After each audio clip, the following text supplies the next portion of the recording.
আসসালামু আলাইকুম। জয় কিচেনে আবারও আপনাদেরকে স্বাগতম জানাচ্ছি। তো দেখতেই পাচ্ছেন কত সুন্দর কালারিং টুটি ফুটি বা কাঁচা পেঁপের মোরব্বা বলতে পারেন এটাকে। এটা কিন্তু ডেজার্ট হিসাবে ব্যবহার করা হয় বা বাচ্চাদেরকে বানিয়ে দিলে এমনিও তো বাচ্চারা খুব মজা করে খায়। এটা কিন্তু কাঁচা পেঁপে দিয়ে বানানো হয় আর খুব সহজে এটা বানানো যায়। আপনারা পুরো রেসিপিটা দেখতে থাকুন। আর ভালো লাগলে অবশ্যই একটা সাবস্ক্রাইব করে যাবেন। আর ফেসবুক পেজে দিকে দেখলে অবশ্যই ফলো দিয়ে শেয়ার করে যাবেন। তো এখানে আমি কাঁচা পেঁপেগুলো ভালো করে টুকরো টুকরো করে কেটে নিছি। এরপর আমি এগুলো পানি দিয়ে ভালো করে ধুয়ে নিব পরিষ্কার করে। তো এগুলো এভাবে দেখুন ছোট ছোট করে কিউব কিউব করে কাটতে হবে, তা না হলে এই মোরব্বাগুলো ভালো হবে না। তো এইভাবে কেটে আমি ভালো করে ধুয়ে এরকম পানির মধ্যে গরম পানির মধ্যে দিয়ে দিলাম সিদ্ধ করার জন্য। তো এগুলো আমি কিছুক্ষণ পর আমি একটু নাড়াচাড়া করে দিছি যাতে সবগুলো একইভাবে সিদ্ধ হয়ে যায়। তো এটা কিন্তু বেশি সিদ্ধ করা যাবে না, হাফ সিদ্ধ করে এটা নামিয়ে নিতে হবে। এভাবে পানি ঝরিয়ে আমি হাফ সিদ্ধ করে নামিয়ে নিলাম। তো সবগুলো আমি এনে নামিয়ে নিয়ে আমি আবার কড়াইটা ধুয়ে দিয়ে দিলাম। দিয়ে তারপর আমি দিয়ে দেবো এখানে 1 কাপ পরিমাণ চিনি।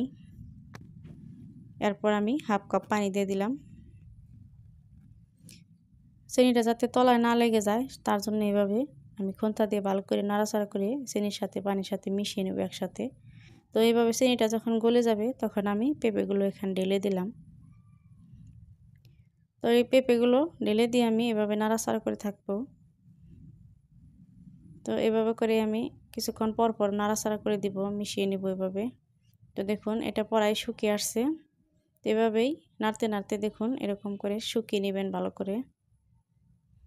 চিনিটা যাতে এভাবে ভালো করে সিদ্ধ হয়ে যায় পেঁপেটাও, আর এই চিনির শিরাটা এভাবে আঠালো হয়ে যায় তখনই এটা নামিয়ে নিতে হবে।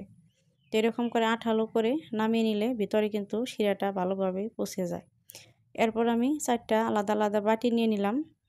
বাটির মধ্যে আমি দিয়ে দিলাম চার বাটিতে আমি সমান সমান পরিমাণে দিয়ে এরপর আমি এখানে কালার ইউজ করব। তো আপনারা যাতে কালার যদি না থাকে আপনাদের কাছে, তা আপনারা এইভাবে কালার ছাড়া এইগুলো বানিয়ে খেতে পারবেন। আর আমার কাছে কালার ছিল তাই আমি 4 রকমের কালার ইউজ করতেছি। তো আমি 4 রকমের কালারটা দিয়ে এভাবে মিশিয়ে নেব।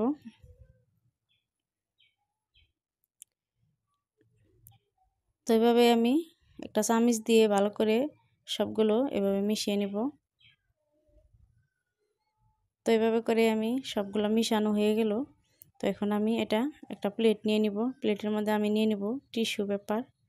তো এভাবে একটা টিস্যু আপনাদের হাতে না থাকলে আপনারা কাপড় নিয়ে নেবেন, শুকনো কাপড় এভাবে ভালো করে পরিষ্কার কাপড় বিছিয়ে নেবেন। তো আমি এভাবে প্লেটের মধ্যে আমি 4টা টিস্যু দিয়ে দিলাম। এভাবে টিস্যু দিলে এর পানিটা ভালোভাবে শুষে নিয়ে এটা শুকিয়ে দিবে। তো এটা আমি একটা ছাকনার মধ্যে নিয়ে এভাবে এক্সট্রা পানিটা ভালো করে ফেলে দিব। চিনির যেটা পানি থাকে সেটা এখানে ঝরে যাবে। এভাবে চিনির শিরাটা এভাবে ঝরিয়ে আমি এই টিস্যুর মধ্যে দিয়ে দিলাম প্লেটের মধ্যে। তো সব কয়টাই আমি এভাবে একটু একটু পানিটা ঝরিয়ে নিব। এখানে যেহেতু কালার ইউজ করা হয়েছে আর চিনির শিরার থেকে অল্প পানি উঠে যায়, তাই এইভাবে করে ছাকনাতে ঝরিয়ে নেবেন ভালো করে। তো সবগুলোই আমি এভাবে অল্প অল্প ঝরিয়ে তারপর আমি এগুলো প্লেটে নিয়ে নিব। তো এরকম করে আমি প্লেটে সবগুলো নিয়ে নিলাম। এখন আমি এটা ফ্যানের তলায় সারা রাতের জন্য রেখে দিব। তো আপনারা বাড়িতে বানিয়ে এটা ফ্যানের তলায় বা এমনিতেও রেখে দিতে পারেন। এখানে 8-9 ঘন্টার মতো রাখার পর দেখবেন এরকম টিস্যুতে এই পানিটা শুষে নিয়ে এরকম শুকিয়ে ফেলবে। তখন এইগুলো কি করবেন, একটা প্লেটে নিয়ে সবগুলো একসাথে মিশিয়ে নেবেন। তো আমি এখন সবগুলো একসাথে করে নিব ভালো দেখার জন্য। এগুলো আমি একসাথে করে মিক্স করে নিব।